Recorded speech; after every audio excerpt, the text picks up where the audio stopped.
Stop dulu. Nah, saya review dulu.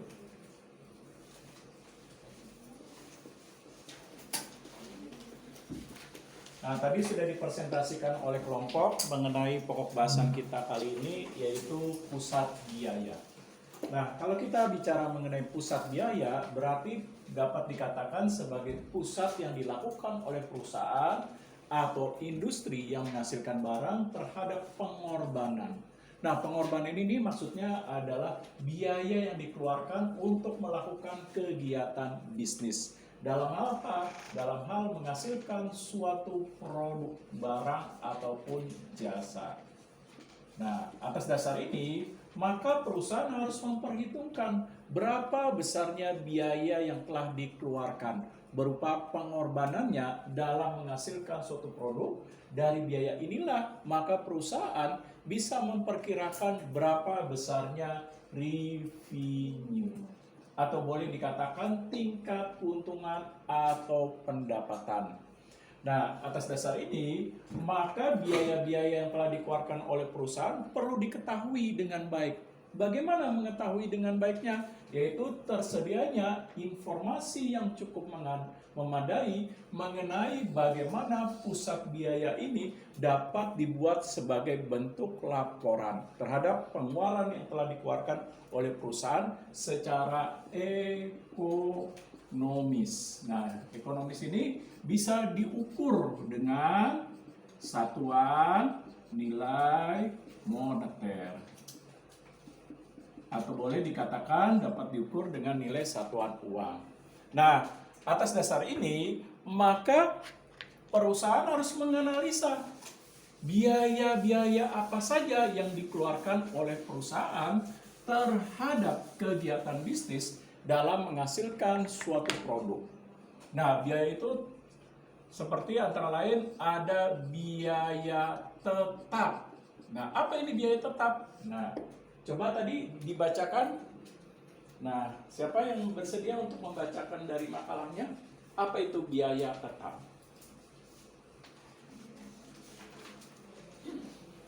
Ya, silakan. Biaya tetap biaya yang tidak berubah. Oke, biaya yang tidak berubah. Yang artinya bahwa perusahaan dalam melakukan kegiatan bisnis, biaya yang dikeluarkan itu relatif atau boleh dikatakan konstan, sama. Oke, lanjutkan. Ya, lanjutkan Untuk biaya bacanya. yang tidak berubah atau tetap, contohnya biaya sewa. Oke, sebentar. Contohnya seperti biaya sewa. Misalnya, perusahaan telah menganggarkan biaya tetap untuk sewa gudang. Maka perusahaan akan mengeluarkan biaya setiap tahunnya. Berapa biaya yang harus dikeluarkan secara tetap untuk sewa gudang apabila terjadi kelebihan produksi yang disimpan. Nah, oke, lanjutkan. Itu yang saya tahu. Oke. Nah, selain itu apa? Ada biaya-biaya lain seperti misalnya biaya pembelian mesin. Itu kan biaya tetap. Di mana nantinya biaya pembelian mesin perusahaan juga menghitung tadi apa yang dikatakan depresiasi. Nah, artinya apa? Mesin itu akan mengalami penyusutan terhadap kegunaan mesin. Misalnya contoh, mesin itu nanti digunakan selama 10 tahun. Nah, berarti setiap tahunnya penyusutannya berapa? Nah, kalian udah pernah belajar kan waktu pengantar akuntansi. Nah, apa tuh metodenya? Garis lurus, straight line. Lalu apa lagi? Nah, oke, linear berganda. Nah, lalu ada biaya penyusutan depresiasi. Nah, per tahun. Nah, ini dia. Nah, sesudah itu coba dibacakan lagi apa biaya-biaya yang lain. Oke, biaya variabel. Apa ini biaya variabel? Biaya yang berkaitan dengan penggunaan. Nah, biaya yang berkaitan dengan nilai penggunaan terhadap kegiatan produksi dalam melakukan kegiatan bisnis untuk menghasilkan suatu barang ataupun jasa. Contoh misalnya, perusahaan mengalami peningkatan terhadap permintaan produk yang tadinya dia menghasilkan baju, celana, katakanlah industri tekstil, biasanya dia menghasilkan dalam satu bulan itu sebanyak 25.000 ton. Akhirnya tahun ini dia bulan ini mohon maaf mengalami peningkatan sebesar 30.000 ton. Nah, berarti terjadi perubahan terhadap nilai biaya variabel terhadap misalnya kebutuhan bahan baku terhadap benang yang nantinya untuk membantu perusahaan tekstil atau industri tekstil dalam menghasilkan berbagai pakaian. Nah, lalu apalagi biaya variabel yang mengalami perubahan? Ya. Oke, biaya tenaga kerja. Saya singkat TK, biaya tenaga kerja. Nah, biaya tenaga kerja juga mengalami peningkatan. Misalnya, saya ambil contoh yang lain. Universitas Bung Karno misalnya mengalami peningkatan terhadap jumlah mahasiswa yang biasanya per tahun menerima 800 mahasiswa, tiba-tiba misalnya tahun ini mengalami peningkatan sebanyak 1.500 untuk Fakultas Ekonomi. Berarti terjadi penambahan tenaga kerja untuk tenaga pengajarnya misalnya. Dalam hal memenuhi terhadap nilai peningkatan terhadap jumlah mahasiswa agar nantinya kegiatan dalam aktivitas bisnis yang dilakukan Universitas Bung Karno dalam pengajaran tetap bisa dilaksanakan dengan baik. Nah, selain itu ada biaya-biaya lain yang dinamakan biaya overhead. Nah, apa ini biaya overhead? Nah, coba dibacakan biaya overhead. Ayo. Nah, kalau nggak ada, nih yang gondrong deh, Drong. Coba bacakan, Drong. Apa itu biaya overhead?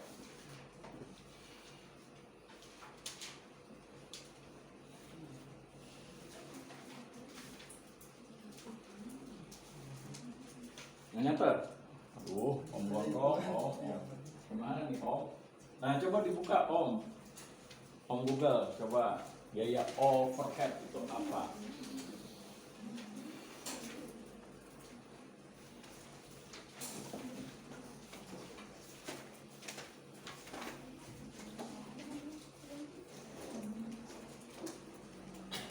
Nah, ya boleh silakan. Biaya overhead atau biaya overhead pabrik adalah biaya bahan tidak langsung. Oke, sebentar. Tadi dikatakan biaya overhead adalah biaya tidak langsung. Nah, tidak langsungnya ini boleh dikatakan biaya yang dikeluarkan oleh perusahaan yang tidak berkaitan secara langsung terhadap kegiatan produksi dalam menghasilkan barang ataupun jasa. Oke, lanjut. Apa yang dikatakan selanjutnya? Biaya tenaga kerja tidak langsung dan semua biaya lainnya yang tidak dapat dibebankan langsung ke produk tertentu. Oke, biaya tenaga kerja tidak langsung. Artinya apa? Biaya tenaga kerja ini yang dikontrak. Misalnya dalam setahun ini perusahaan menerima proyek dari suatu lembaga di mana terjadi peningkatan terhadap kebutuhan misalnya pakaian, atau pada saat ini musim-musim menghadapi pemilu. Nah, perusahaan-perusahaan sablon itu mengalami peningkatan. Nah, dari peningkatan itu mau tidak mau dia menambah tenaga kerja untuk saat periode ini. Misalnya hanya dikontrak, misalnya hanya pada musim pemilu saja, misalnya perusahaan sablon. Nah, setelah masa pemilu sudah selesai, pasti kan permintaan terhadap kebutuhan sablon kan stabil. Nah, pasti tenaga kerjanya akan tidak lagi digunakan atau diberhentikan. Nah, inilah yang dimaksud sebagai tenaga kerja tidak langsung.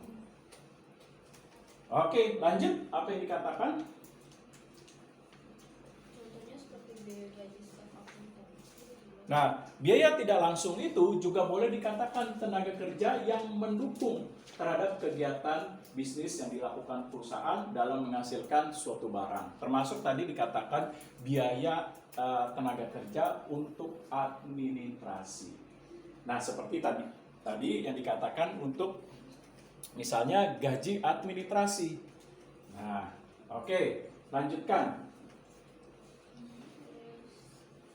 Biaya gaji manajer, biaya penyusunan kendaraan, biaya listrik, dan lain-lain. Oke, seperti biaya listrik, air, telepon, alat tulis kantor, dan lain sebagainya. Termasuk seperti misalnya perjalanan dinas, lalu biaya gaji manajer, dan lain sebagainya.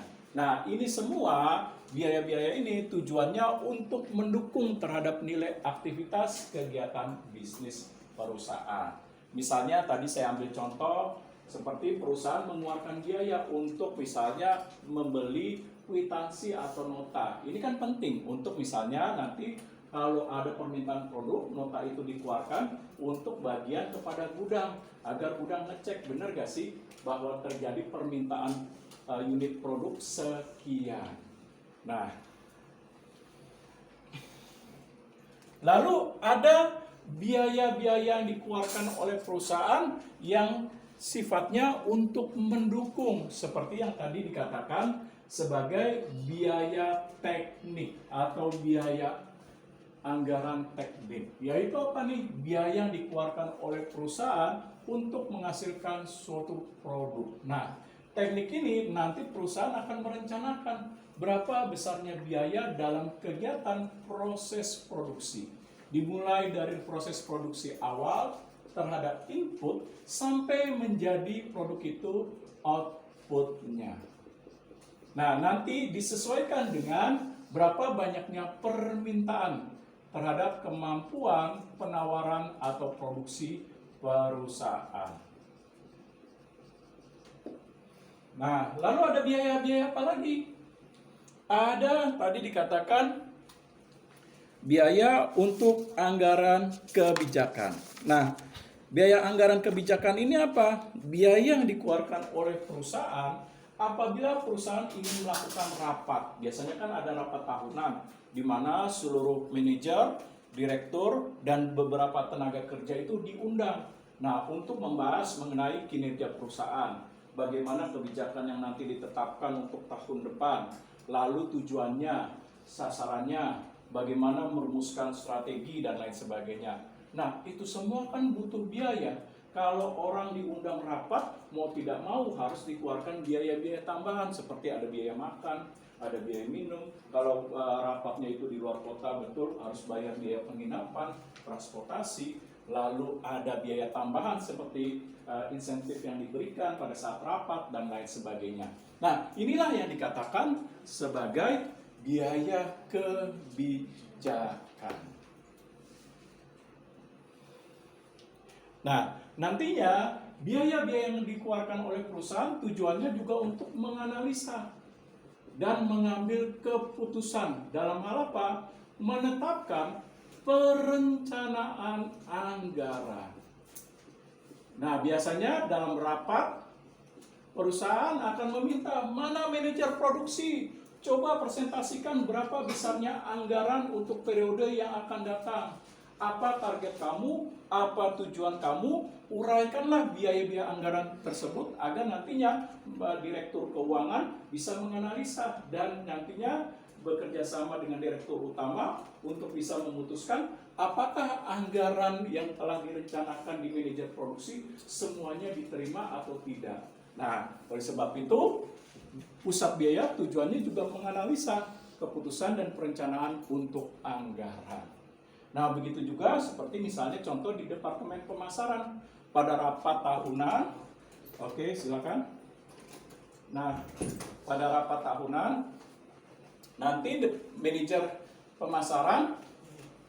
Nah, manajer pemasaran akan diminta direktur utama mana? Direktur pemasaran. Coba program kerjanya apa saja? Berapa biaya yang harus dikeluarkan untuk program kerja untuk bagian pemasaran? Berapa biaya untuk promosi nanti? Berapa biaya untuk inovasi produk dan lain sebagainya. Nah, semua itu nantinya akan dianalisa dan diambil keputusan apakah perencanaan biaya tersebut akan disetujui oleh perusahaan secara penuh atau ada beberapa bagian yang tidak disetujui karena dengan alasan untuk menciptakan efisiensi.